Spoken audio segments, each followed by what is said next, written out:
Are you a perfectionist? Apakah kamu seorang perfeksionis yang sedang berusaha melakukan LOA atau berusaha mengaktifkan LOA di dalam hidup kamu? Dan kalau memang ya, apakah kamu menemui hambatan-hambatan seperti berikut ini? Check out this video until the end.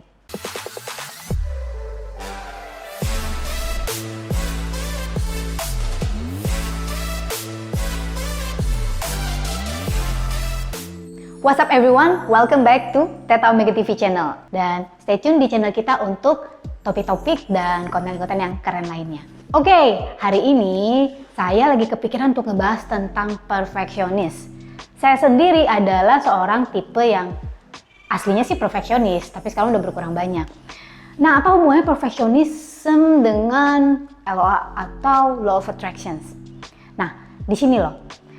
Biasanya kita sebagai seorang perfeksionis itu kita suka nih, pertama kali kita dapat tentang konsep ini, kita mengerti tentang konsep ini, wah kita happy banget. Dan biasanya kita itu kepingin tahu gimana ya caranya untuk ngelakuin ini secara benar dan tepat. Nah ini kuncinya, secara benar dan tepat. Karena seorang perfeksionis tidak ingin melakukan kesalahan. Sebisa mungkin perfeksionis itu kepengennya semuanya dilakukan dengan cara yang terstruktur dan benar, begitu ya. Benar nggak? Nggak tahu. But anyway, ini pengalaman saya ya ketika saya pertama kali mengenal konsep ini. Apa sih dan bagaimana sih? Yang bikin kita excited adalah kita berpikir bahwa ini seperti kalau gue kepengen ngedapetin nilai 100 di sekolah. Kan kalau dapetin nilai 100 itu sebenarnya gampang tuh ya, ada sistemnya. Sistemnya apa? Kalau lu melakukan ini, dan ini, udah pasti lu bakal dapat nilai segini. Kurang lebih lah ya, maksudnya ya bukan 100 tapi misalnya 100, pokoknya kurang lebih lu bakalan dapat nilai bagus kalau lu beneran belajar, memperhatikan di kelas ya kan. Jadi ada sistematisnya tuh. Kalau lu selalu mencatat, pasti nanya, dan lu nggak lupa begini, fokus misalnya ya.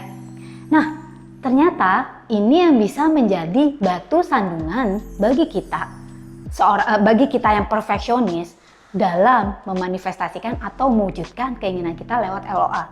Kenapa? Apa salahnya? Salahnya adalah kita jadi selalu was-was dan waspada. Ini benar apa enggak ya? Ini pengalaman gue dulu. Kita jadi selalu was-was dan waspada. Ketika keinginan kita itu belum datang, ya, maksudnya belum nyampe nih, kita jadi was-was dan waspada. Gue udah melakukan stepnya dengan benar apa enggak? Apakah gue udah istilah kata ngilangin deh namanya negative thinking? Apakah gue udah melakukan ini, dan ini? Nah, kenapa salah? Karena itu sebenarnya lama-lama jadi meng-create yang namanya self-blaming. Nah, bener nggak? Coba ya, bagi kaum perfeksionis mungkin yang tipe-tipe mirip-mirip gue dulu ya, sekarang mah enggak. Bener nggak? Kalau kalian tidak mendapatkan hasil yang diinginkan, kayak gue dulu ya misalnya, kita jadi bertanya-tanya apa yang salah dari diri gue, apa yang kurang gue lakukan, apa yang gue belum tahu, sesuatu yang istilah kata nih kayaknya ada yang nggak pas. Yang ada kita jadi menyalahkan diri, wah ini karena gue begini, karena gue begini. Bukannya mengintrospeksi dan melakukan yang terbaik ya. Yang salah adalah karena ini jadi lowering down atau menurunkan energi kita. Dan kamu tahu di dalam law of attraction itu dia nggak kerja sendirian, kita ada energi yang bekerja di baliknya.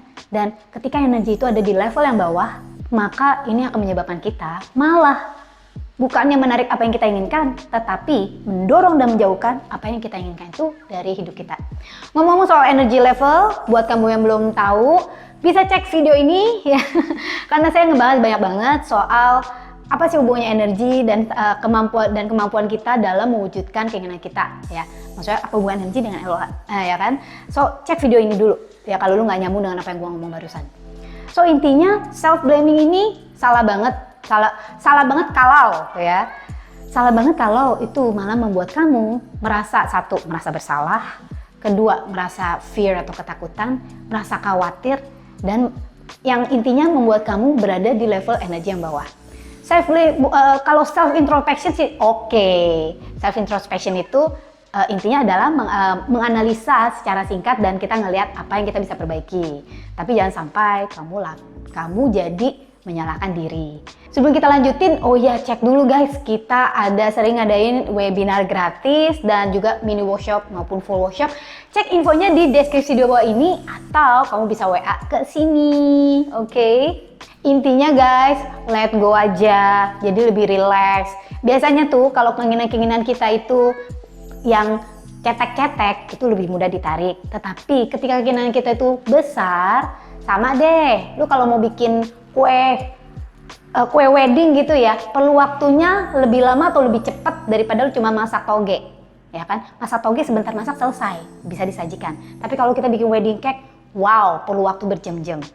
Artinya apa? Ketika kita menginginkan sesuatu yang lebih besar, sesuatu yang magnificent, sesuatu yang istilah kata tuh impactful banget di dalam hidup kita, itu memerlukan waktu yang lebih banyak dan banyak hal yang harus ditingkatkan di dalam diri kita daripada ketika kita menginginkan sesuatu yang kecil-kecil. Itu intinya. So, be patient with yourself.